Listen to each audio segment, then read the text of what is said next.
देखिए, युवाओं को आगे आना चाहिए, इस बात के हम समर्थक रहे हैं। मौका मिलने पर युवाओं को आगे लाना चाहिए।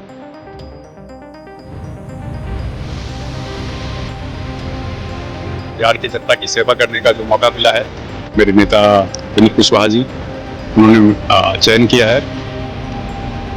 नमस्कार, पीटीसी न्यूज के डिजिटल प्लेटफॉर्म पर आप सभी का स्वागत है। मैं हूं आपके साथ अतुल वर्मा। बिहार का जिक्र करेंगे। बिहार में नीतीश सरकार का शपथ ग्रहण समारोह संपन्न हो चुका है।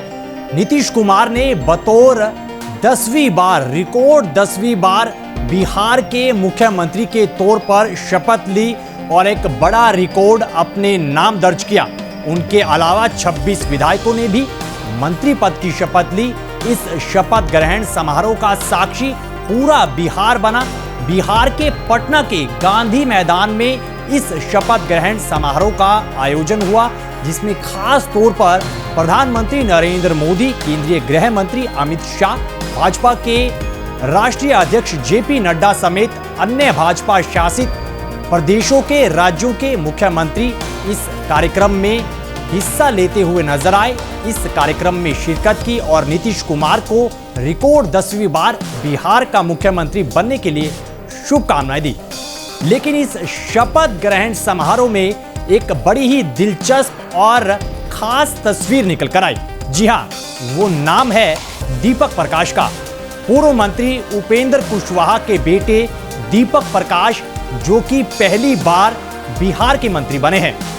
लेकिन इस पूरी खबर के बीच दिलचस्प बात ये कि वो ना तो विधानसभा का चुनाव जीते और ना ही वो किसी विधान परिषद के सदस्य हैं। लेकिन उसके बावजूद उन्हें मंत्री पद की शपथ दिलवाई गई।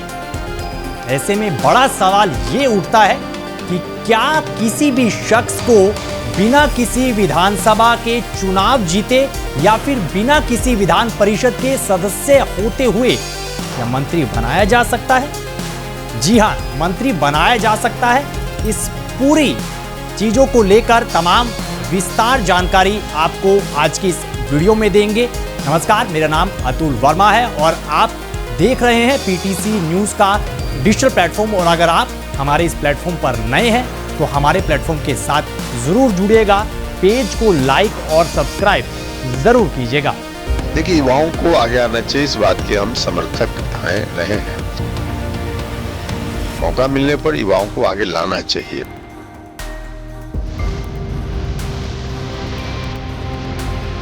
बिहार की जनता की सेवा करने का जो मौका मिला है, मेरे नेता विनीत कुशवाहा जी उन्होंने चयन किया है। नीतीश सरकार के शपथ ग्रहण समारोह में यूं तो कई ऐसे चेहरे, कई ऐसे नाम निकल कर आए जिनकी चर्चा अब सोशल प्लेटफॉर्म पर लगातार हो रही है, जिसमें एक नाम अब लगातार सुर्खियां बटोर रहा है और वो नाम है बिहार के पूर्व मंत्री उपेंद्र कुशवाहा के बेटे दीपक प्रकाश का। जी हां, दीपक प्रकाश एक ऐसे शख्स जो ना तो विधानसभा का चुनाव लड़े, ना ही चुनाव जीते और ना ही किसी विधान परिषद के सदस्य बने। उसके बावजूद उन्होंने बिहार के मंत्री पद की शपथ ले ली।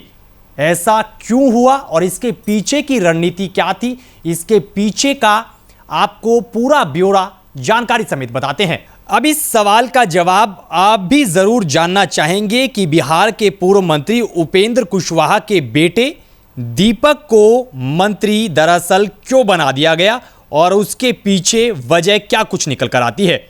आपको बता दें कि संविधान का अनुच्छेद 164(4) इसके अनुसार ही अगर किसी व्यक्ति को मंत्री बनाया जाता है तो वह उस समय किसी भी सदन, विधानसभा या फिर विधान परिषद का अगर सदस्य नहीं भी है तो इस अनुच्छेद के अनुसार उसे 6 महीने तक बिना किसी चुनाव जीते या फिर विधान परिषद के सदस्य होते हुए मंत्री बनाया जा सकता है। लेकिन इन 6 महीनों के भीतर उस व्यक्ति को किसी एक सदन का सदस्य बनना जरूरी होता है और अगर वह इन 6 महीनों में विधायक या फिर विधान परिषद का सदस्य नहीं बन पाता है तो उसे मंत्री पद छोड़ना ही पड़ता है।